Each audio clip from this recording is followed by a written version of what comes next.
What's something crunchy or zen that you've done lately? I have been doing is time restricted eating and like intermittent fasting. Like, Yeah, I know everybody's into that. I am into that. Do you like that? Yeah. I like going till 4 o'clock. So I'll go till Whoa. 4. Wait, Yeah. what from you start at 4 or you start eating I'll, at 4? I'll start eating at 4. So I'll skip breakfast and lunch, and I don't eat my first meal until 4 o'clock. Right That after is you. a long time to have for a fasting window. Like regularly, I do like 5 to 9ish. Yeah. So like, but women have to 5 fast p.m. differently to 9 a.m. Oh, you So fast I from do, 5 p.m. yeah. to 9 a.m. Yeah. So I Yeah. fast for at least like 13 hours. Yeah. And like apparently if women keep with the exact same like fasting schedule that men do, we can start to like lose our hair and stuff. I've heard that. Yeah, it's kind of crazy. Yeah. It doesn't happen with men. Do you know? Do we lose our hair? I don't think so. I'm not too Yeah. worried about you guys. You seem to be fine. Yeah. That's great. You might want to look into that though. Yeah. I need to look into that. Yeah. Yeah. Yeah.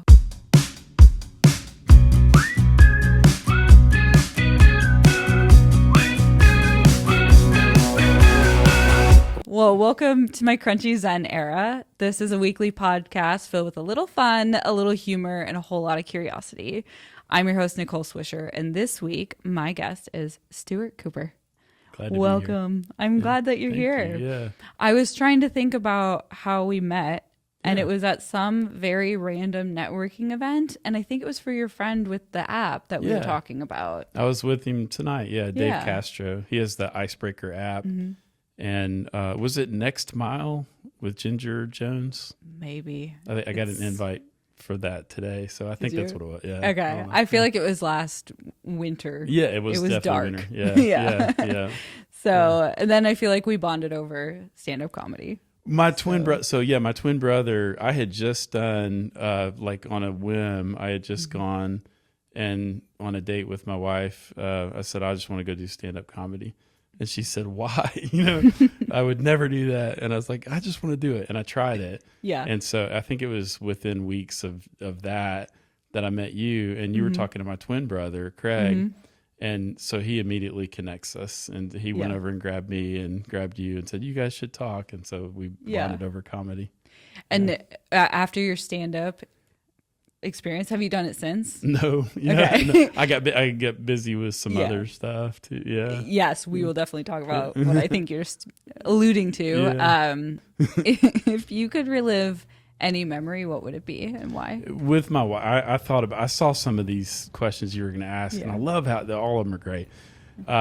It would be with my wife. So I have several memories and also my dad. I just lost my dad in April of this year, and I love my dad. He's the best, and so I have memories with him. But with Jenny, so we've been married 26 years. The different getaways and different things that we've done where we've gotten away from the kids. So there was one where we went to Dandridge, Tennessee, in the middle of nowhere. I'd like to say I know where that is, but It's I don't. literally like 2 roads. That's about Yeah. it. Like the downtown, if you can call it that, is A Street, and there's a bridge. I remember that. I remember a street Solid bridge. and a bridge. Yeah, and that we got on jet skis and went out on the lake, and just a good memory. It was after our 3rd kiddo, and but yeah, I remember that. I remember that one being a great getaway. So I'd probably relive that. I feel like I have so many memories with people of like the travels, and when you get out of the day-to-day life, it's so being able to be present in a different way can really just make it a lot more special and memorable. Yeah. So so I want to talk to you about your career and of course running for office. Yeah. So I was looking all up in your LinkedIn profile, which was super helpful. And you described yourself as a sales entrepreneur and a sales hunter. Yeah. What do you mean by those terms? So I can't call myself an entrepreneur. I wish I could call myself an entrepreneur. Maybe at some point I'll be able to do that. My dad was an entrepreneur, so he had my last name is Cooper, and he had Cooper on everything growing up. So he had multiple businesses, But Dad would go boom, bust, boom, bust. And so we experienced, as a teenager, my house got auctioned off, like in front of me. Like we saw our house get auctioned off. Yeah. My mom crying. I was like, what's going on? All the furniture being removed, people selling pictures that she had and different furniture that she had. And so I never wanted to go through that. So I've always put the risk out on other people. So I help. So as a sales entrepreneur, I help entrepreneurs grow their business is how I would say it. And that mostly has been in, and I think that'll change at some point as the kids get out of the house and that type of thing. Maybe I would feel more comfortable taking some risk and doing that. Jenny's also very conservative, but I, as a sales hunter, I'm always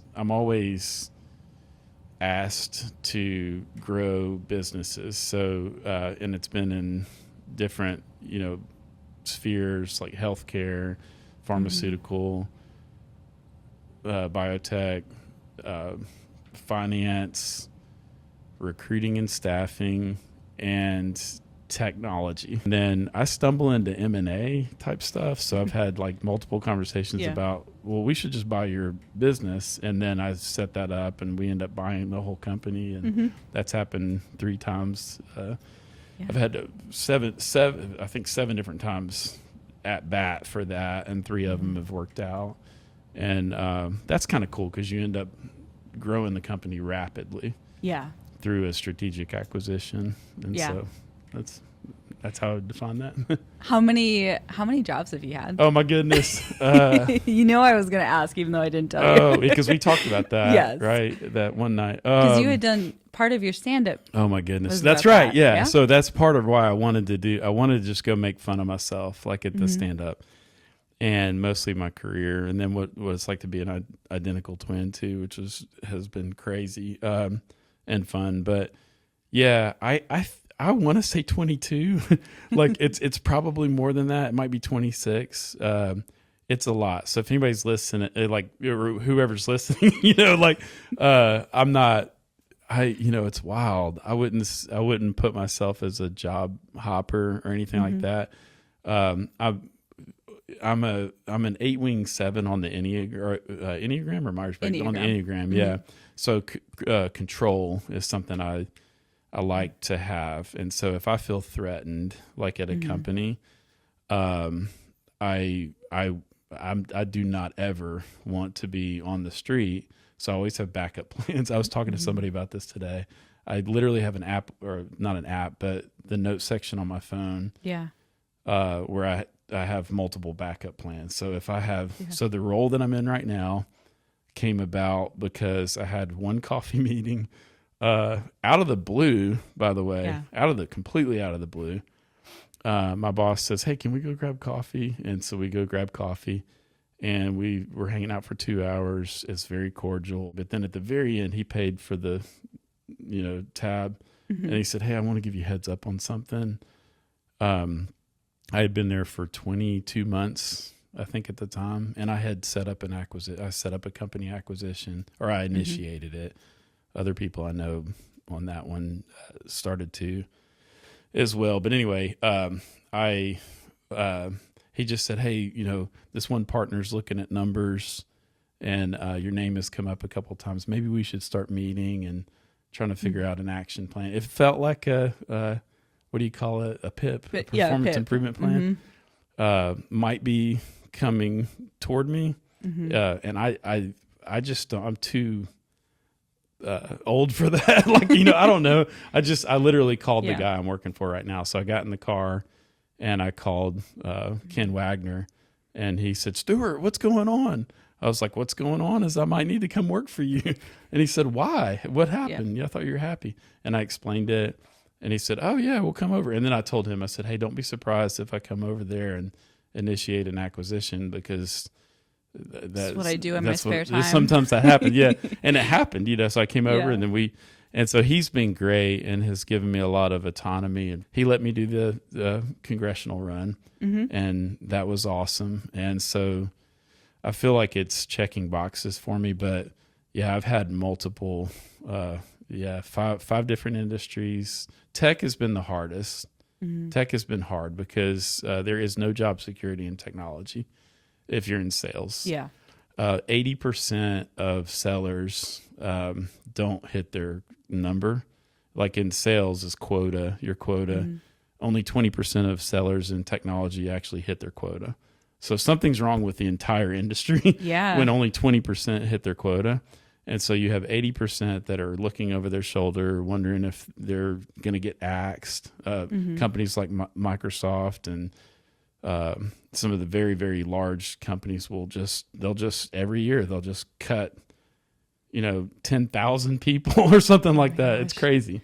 Yeah. And so it trickles all the way down. I've been in smaller businesses I've been in some of the large ones, but I've been in smaller ones. And so just being aware of that, I've always got backup plans. And so I think it's interesting how our society really views like changing jobs as almost like a moral failure sometimes, because I'm a big failure.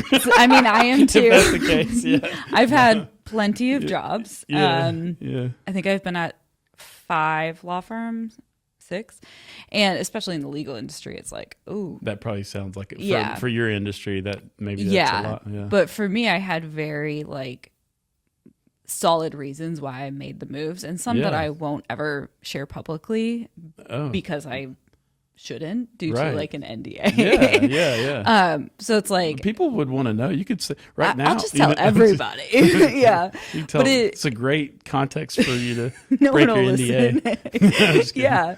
But I think it's interesting when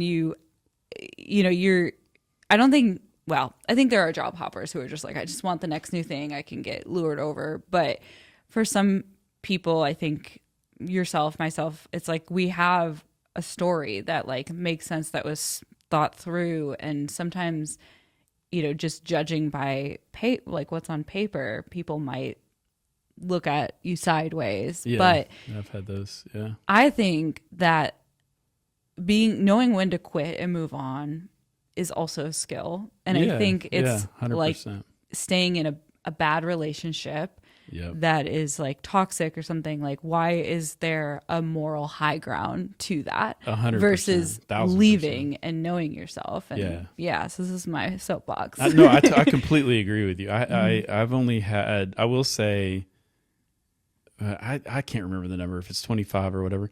So I've probably had 25 bosses. 23 of them were great, were good. And some of them got better and better and better. And sometimes I pick where I go based on who I would be reporting to. And I would like to stay somewhere for a long time. I mean, that's the goal. I want to be where I'm at right now for 10 years if I could. That'd be great. But then companies get bought. Right. And acquisitions happen and different things like that. And sometimes there's ads, moves, and changes. And I had one guy that I was reporting to. I've had a couple that were tough, and I was having nightmares. And he was from a different country. I don't think he got the memo, certain memos of what you can and can't say or do. And so he would deride me in front of my team. He'd come in, and they would look at me like, I've never seen anything like this. Are you okay? He'd leave the room. Are you okay? I was like, I think I am. So he did that and came back in and, all right, let's get started. And I go, we're respectfully, we're not getting started. Yeah. And he's like, what do you mean? And I said, well, you just stormed off, angry after, publicly saying some stuff that I just don't agree with. And I don't think, you talked to me privately like that, and now you're doing it publicly, and I can go work somewhere else, and so I stayed there another 6 months after that. I probably shouldn't have, but I was looking the whole time, and so sometimes you have to look. It's career discernment, right. And that guy told me, a recruiter called and asked me, hey, he was trying to ask me about something, and I was trying to be sensitive and not say anything negative. And I haven't said who that was, or,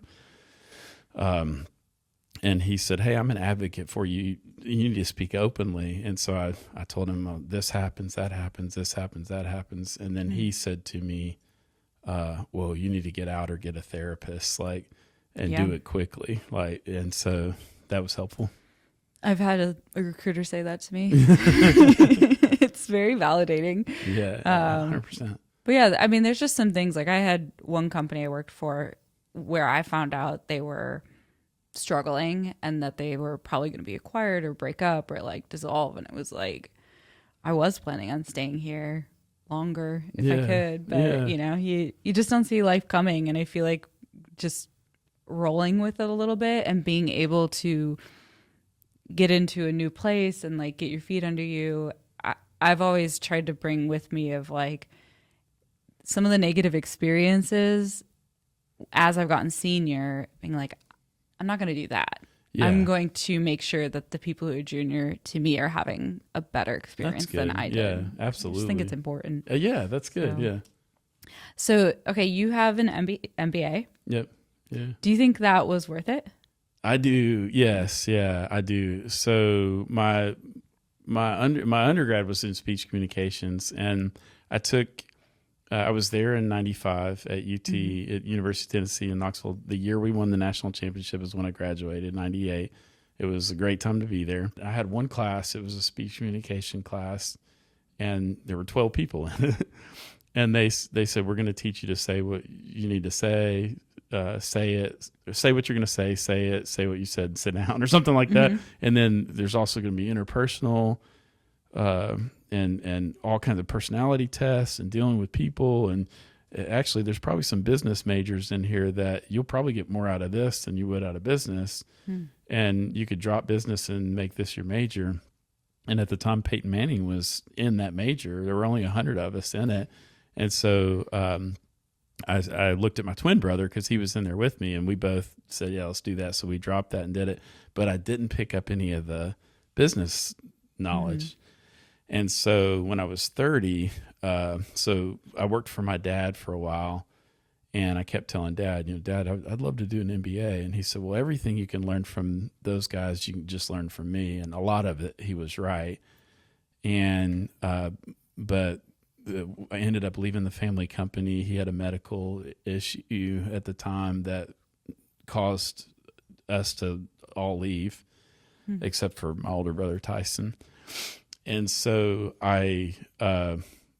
when I got out of the company, Clayton Homes had this program where they would pay for your degree.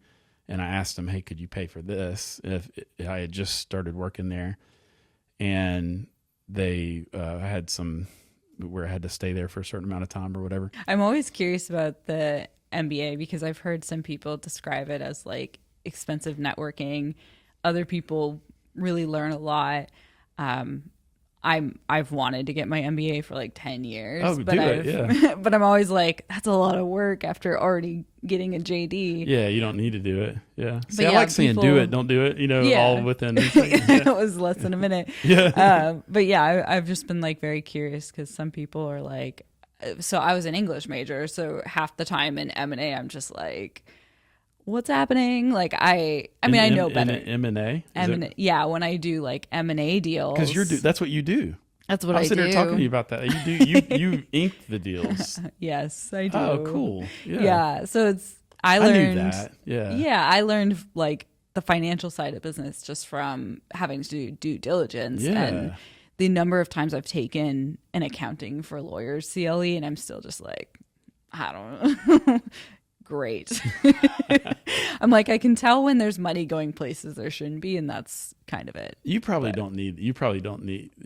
I would say you don't need the MBA. Yeah. Because you've got the accounting side of actually doing the numbers. You have a law degree. I did it because when I was 18, I didn't understand any of the marketing, finance, econ, and then when I went back, I think after being in business for a while, I started to understand it more. Yeah, I struggle with the numbers quite a bit. Like I started using AI to I'm like do this calculation, and it just like spits it out, and I'm like, it's right, I think.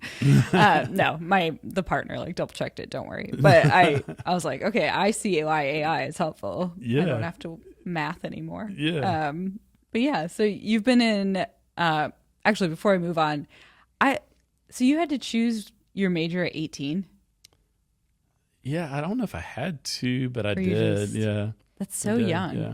And do you think that it's helped you where you are now? Yes, yeah. I would go back that degree, the speech communications degree. I would do that again. I would recommend people to do it. I don't know what it's like at other universities, but at Tennessee, it was all helpful for what I ended up doing. Mostly sales and dealing with people and relationships, and so yeah, it was great. It was a lot of group setting communication, public speaking, one-on-one personality type test, and just trying to discern how to relate to people. I got a lot out of it. I mean, all that, I feel like communication and understanding people it's a skill that you can be taught and people need to learn. Yeah. And a lot of times I think people look at it as it comes naturally or it doesn't.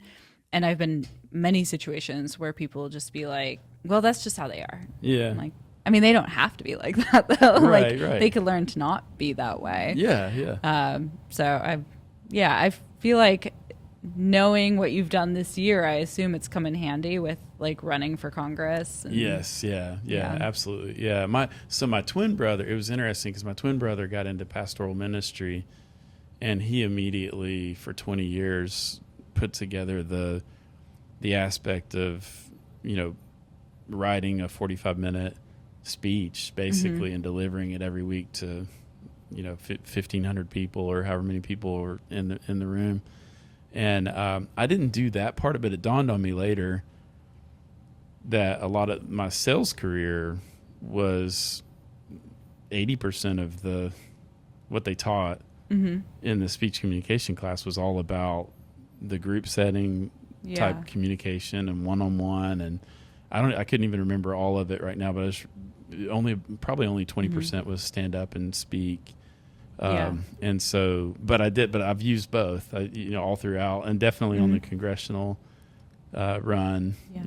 It comes in handy when you're talking to the media and, different. And one of the things I remember right now is, and this and everybody knows this, but it's fun to say it again, but people usually don't listen to what you're saying. They look at your mannerisms. Isn't that weird? Like it says, I think 70% or 80%, sometimes even 90% of your communication is coming from your demeanor. Isn't that wild? Yeah, it is. And so you just kind of learn. And my wife reminds me of that a lot, and then your tone. So your tone, and she'll call me out on my tone all the time. I think this is not, I'm just saying, I'm just calling it as it is. I think you guys have something special we don't have. We pick up on things. You pick up on stuff. Yeah. And so she could, well, you said this, but your tone, came out like that.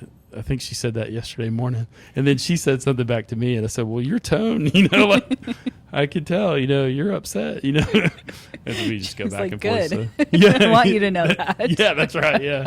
She's like, good. Yeah. So can you tell me about why you decided to run for Congress?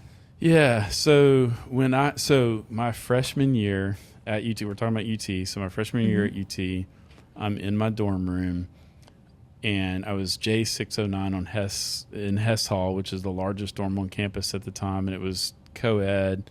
You got guys on one side, girls on the other side, with a big red door. I want to say red door, the big wall in between multiple stories or whatever, and no air conditioning.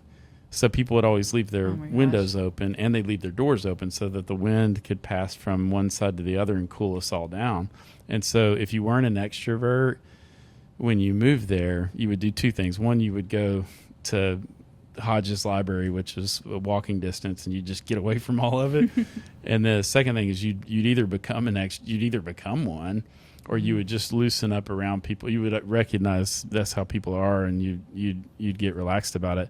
But fall break in '95, and this is coming up on Saturday is the 25th, I think. I think so. Saturday is the 25th. Yeah. So that's it's the day. I'll tell the story first, and I'll tell you what the 25th is. The day around when this happened. And so I'm in my dorm room, and fall break, everybody cleared out. So 900 students. There were probably 2 of us in the dorm, is what it felt like. And so first time I had been alone and that it was quiet and that I could remember in a long time. And basically I'm sitting in my dorm room, I'm listening to Hootie and the Blowfish, like number 11, which is Nobody's Listening to Me, Not Even the Trees. And I was wrestling with some internal stuff. I was really down. I was fighting discouragement, depression, that type of thing. And so I look out the window and I prayed. The window's right here, and I look out and I'm like, God, I don't even know if you exist, but if you're out there and you exist, do something. I need help. Like, do something right now.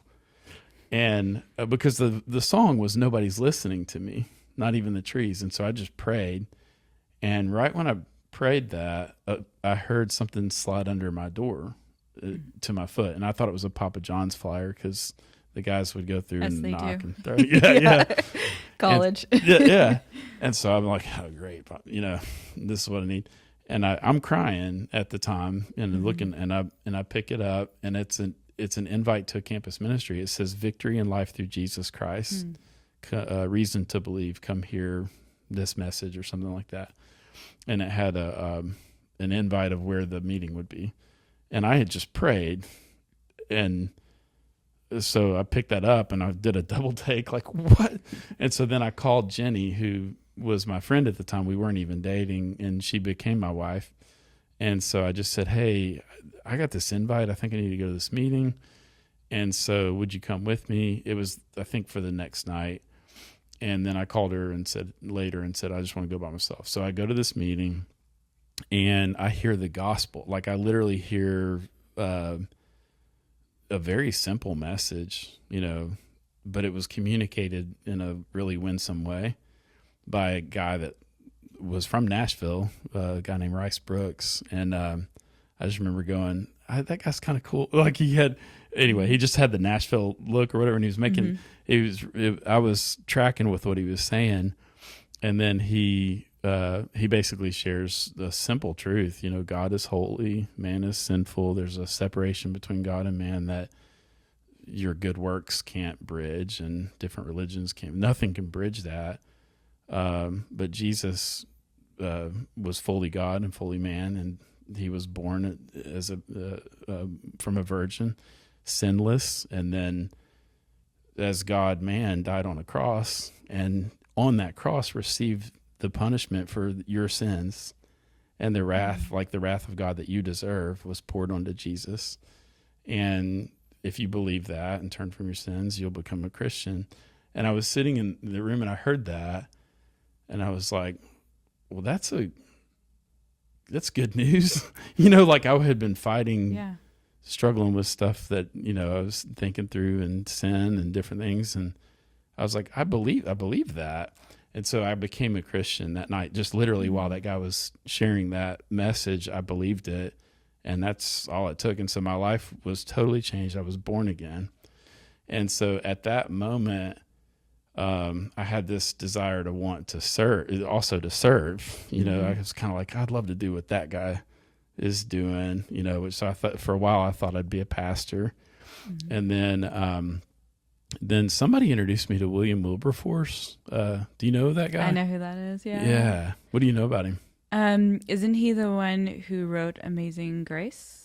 So he was best friends, or not best friends. His pastor was John Newton, the guy who wrote that. Okay. Was he the one who helped end slavery? Yes. Okay. Yeah. I'm like, it's one of these. Yes. Yeah. I read a book about him a while ago. No way. What happened with Wilberforce is he was a young man who was privileged, and I wouldn't say he was a merchant's son, so he was very rich. I wouldn't say at all that I can relate to that.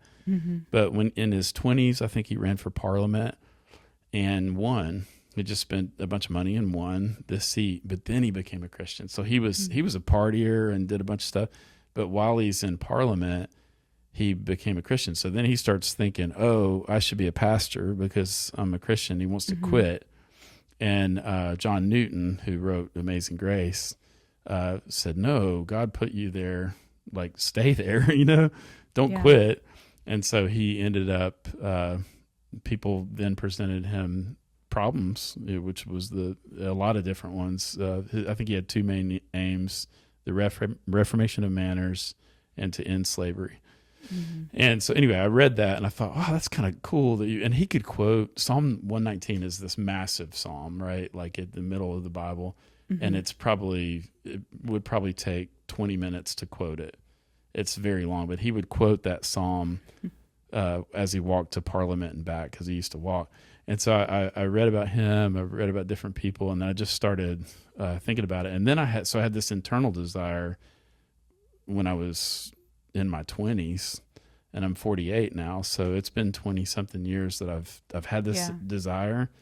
And I've had external confirmation where people have said, hey, have you considered politics? I think you'd be really good at that.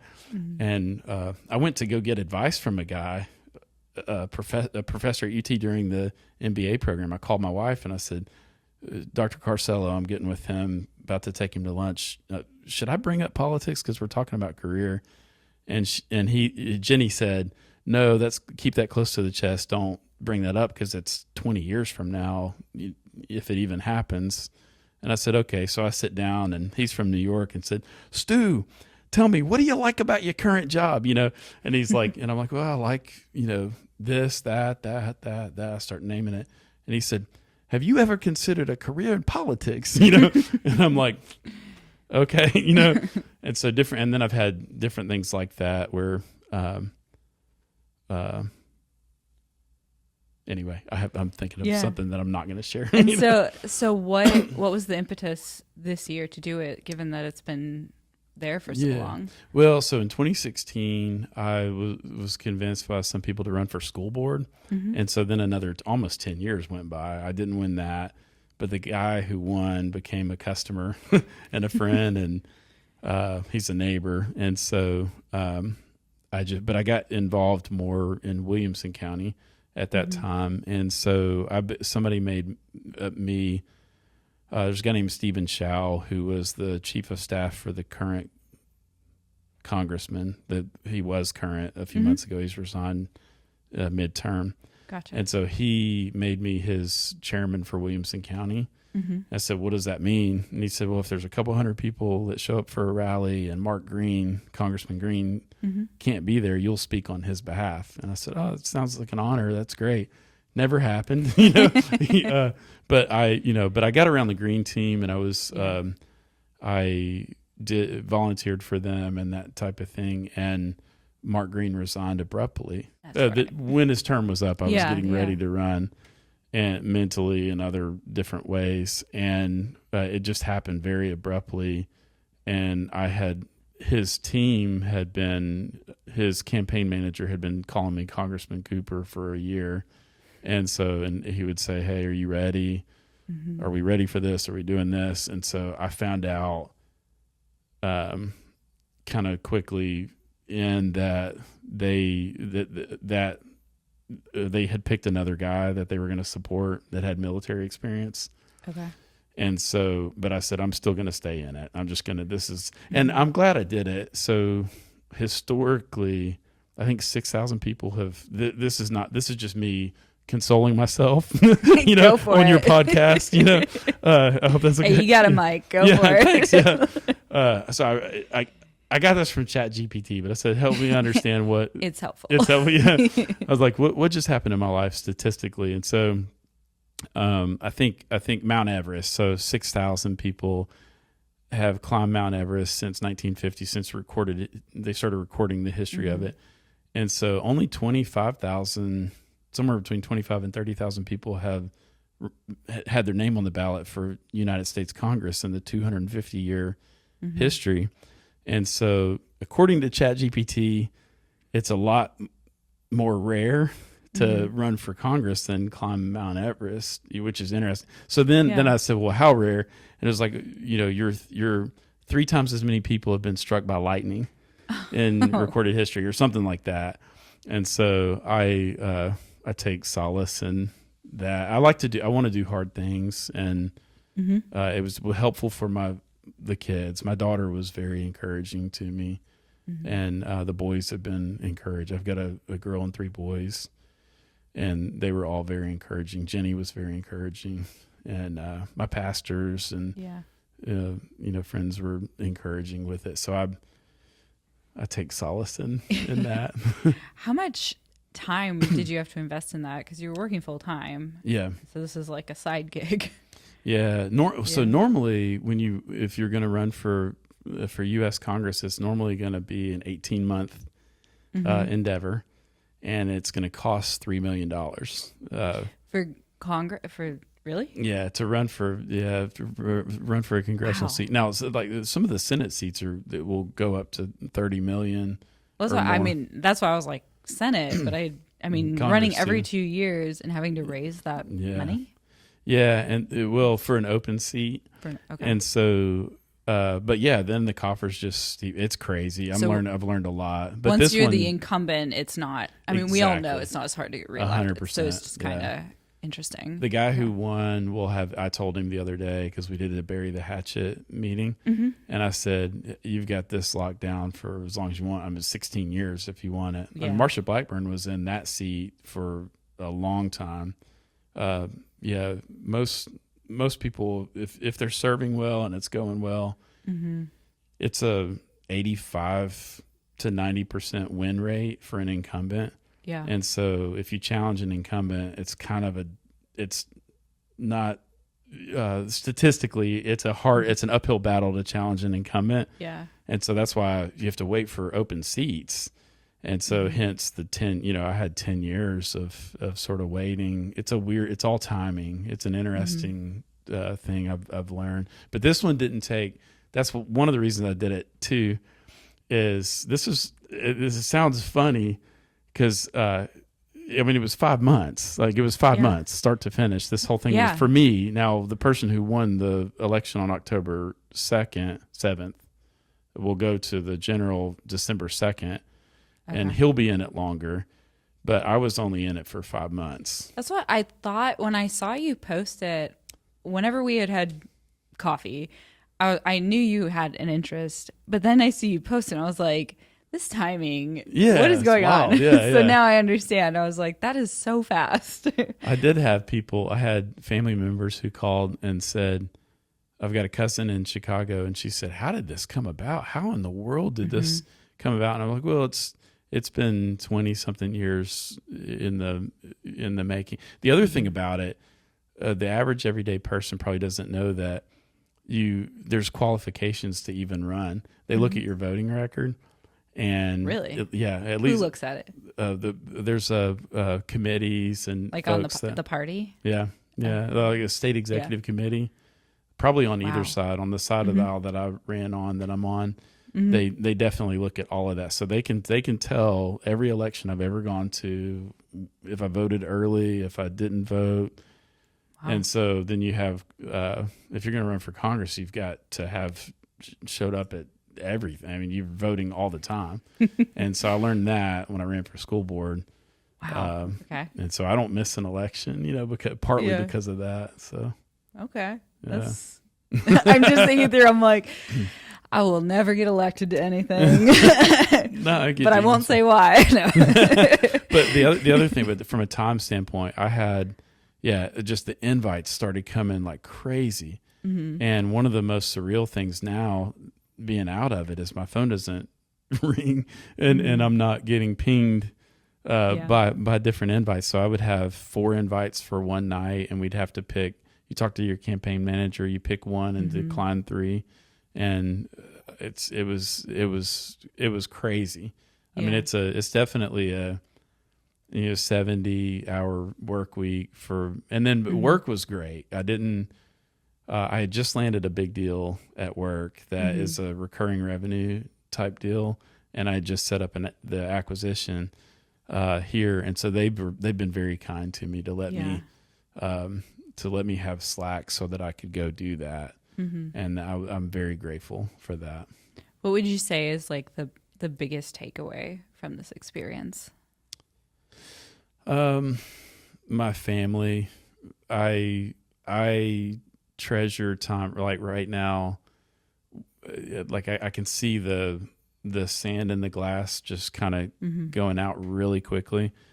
Because somebody at church told me it's not like you don't have to get your kids to 18 necessarily. I mean, you have to. I mean, you have to food, water, shelter, all that type of stuff, and hopefully influence.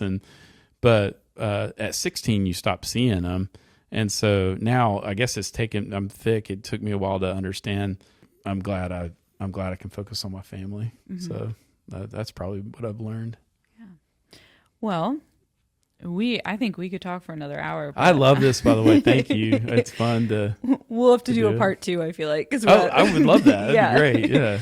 We didn't get to have my questions because we were chatting. What's one that you wish you had asked? If there's one. Yeah. I mean, I was super interested in some of the personality trait stuff, but you want to I can do it short. I know I'm long-winded, but if you want to dive into that, I could. Can you do it in 1 minute? Yes. Yeah. Challenge. What? How would you say like the personality assessments have helped you navigate your career? So I love the Myers-Briggs. I love the Enneagram, DISC personality. There's a bunch of other ones. And I would, I think they help me looking backwards after something happens. Yeah. And so then I'll go and I'll read about ENFP 8-wing 7. How does this person respond to conflict or something like that? Yeah. And then it just lays it out in such a way that reads my mail. Yes. And I go, I feel understood. Yes. And so that's why I want autonomy and freedom and some control, but why I'm also not, I don't go about it this way or that way. And it's so helpful. It was a Socrates that said, know thyself. Probably. Yeah. It's helpful. Yeah. I think I'm fascinated. Was that 1 minute? I think it was. Yeah. Yes. I'm fascinated by the motivations of like Enneagram because I've had the same experience. Yeah. So another day we'll delve further. It'd be great. So what are you obsessing over lately? This is silly, but the Sora app I put it on LinkedIn that I was going to be on your podcast, and I had a cameo of me with Mark Cuban, and because you can do the AI type stuff and mix it together, and somebody showed me that. I just think it's hilarious. I can waste so much time on that, and you can get your friends on there and then put different scenarios for them to be talking, and I wouldn't say I'm obsessing over it, but I deleted it off my phone because I was probably obsessing over it. So maybe I would say I was you put a stop to it. I had to. I'm like, I got to get this off here. Yeah. And what's your recommendation? Is it also the Sora app or? When I read that, I was like, what would I recommend to people? So the Bible reading plan, like I'm serious. Like I would download. It's a brown app, and it audios the Bible. And you can I know what you're talking about. set 7 minutes a day if you speed it up, and you can. Why not? And or 15 minutes a day, and you read through the entire Bible in a year. And so that's how I do it every day. I'll go through and I'll just listen. I'll put it right here and I'll audio.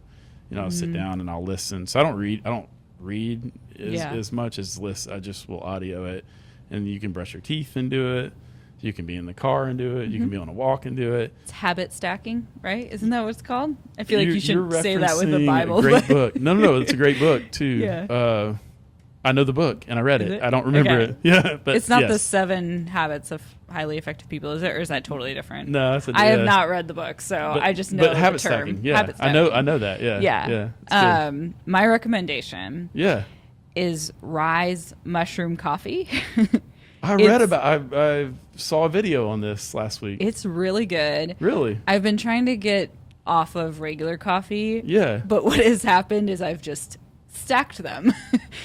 regular coffee, then my mushroom coffee. You do like you'll drink regular and then I've doubled my coffee intake is what I'm saying. Wow. But I need to. Does it taste like a mushroom though? No. It just tastes like really good coffee. Really? It's more natural, so Okay. I like it a lot. I will literally buy it this week. Yeah, and give it I'll a try. try that. Yeah. They also have like chai and I like chai. matcha. Yeah. So I like matcha too. it's yeah. good.